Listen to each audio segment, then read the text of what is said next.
আসসালামু আলাইকুম। চলে আসলাম নতুন একটি রেসিপি নিয়ে। আজ আমি তৈরি করে দেখাবো আলু আর আটা দিয়ে 5 মিনিটে তৈরি বিকেলের ঝটপট নাস্তা রেসিপি। এই নাস্তাটি খুব সহজে তৈরি করা যায় আর খেতেও কিন্তু দুর্দান্ত লাগে। চলুন তাহলে শুরু করা যাক। নাস্তাটি তৈরি করার জন্য এখানে আমি একটি বাটি নিয়ে নিয়েছি। এবার এর মধ্যে দিয়ে দেব আটা। আপনারা চাইলে আটার পরিবর্তে ময়দাও দিয়ে দিতে পারেন। এবার এর মধ্যে দিয়ে দেব স্বাদ অনুযায়ী লবণ, অল্প পরিমাণে তেল। এবার হাত দিয়ে সকল উপকরণগুলো খুব ভালোভাবে মেখে নেব। মাখতে মাখতে আটাটা যখন হাতের মুঠোয় করা যাবে তখন বুঝতে হবে আটা মাখা হয়ে গেছে। এবার এর মধ্যে দিয়ে দেব হালকা গরম পানি। এবার একটি কাঁটা চামচের সাহায্যে পানির সাথে আটাটা খুব ভালোভাবে মেখে নেব। আমরা রুটি বানালে যেমনভাবে ডোটা তৈরি করে নিই ঠিক তেমনভাবে ডো তৈরি করে নেব। হাত দিয়ে আটাটা খুব ভালোভাবে মেখে নিতে হবে, কারণ আটা মাখা ভালো হলে নাস্তাটি বানাতেও সুবিধে হবে আর নাস্তাটি খেতেও কিন্তু ভালো হবে। হাত দিয়ে আটাটা আমি খুব ভালোভাবে মেখে নিয়েছি। এবার ঢাকনা দিয়ে ঢেকে আটা আমি আধা ঘন্টার জন্য রেস্টে রেখে দেব।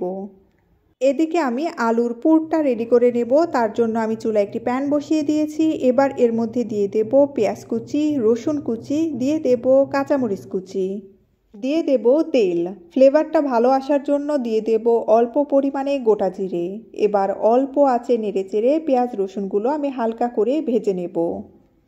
পেঁয়াজ রসুনগুলো আমি হালকা লালচে কালার করে ভেজে নিয়েছি। এবার এর মধ্যে দিয়ে দেব সেদ্ধ আলু। নেড়েচেড়ে সব কিছু ভালো মতো মিশিয়ে নেব। নেড়েচেড়ে আলুটা ভালো মতো ভেঙে নেব। এবার এর মধ্যে দিয়ে দেব অল্প পরিমাণে হলুদ গুঁড়ো আর স্বাদ অনুযায়ী লবণ। আবারও সব কিছু নেড়েচেড়ে ভালো মতো মিশিয়ে নেব। এবার এর মধ্যে দিয়ে দেব 2টা শুকনো মরিচ। শুকনো মরিচ আমি হালকা একটু ভেজে ভেঙে নিয়েছি। এভাবে অনবরত নেড়েচেড়ে আলুটা আমি 2-3 মিনিটের মতো ভেজে নেব। দেখুন আমি অল্প আছে আলুটা 2-3 মিনিটের মতো ভেজে নিয়েছি।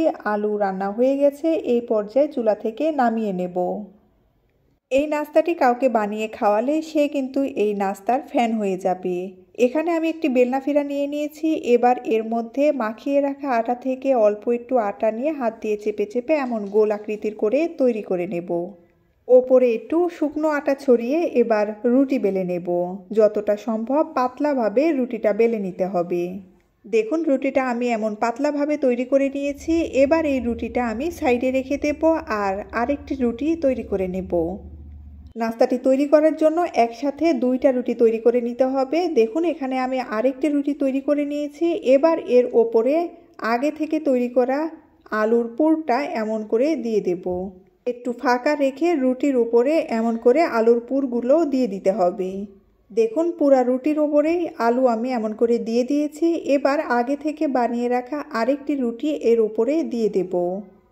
এবার একটি কুকি কাটারের সাহায্যে রুটিটা আমি এমন করে কেটে নেব।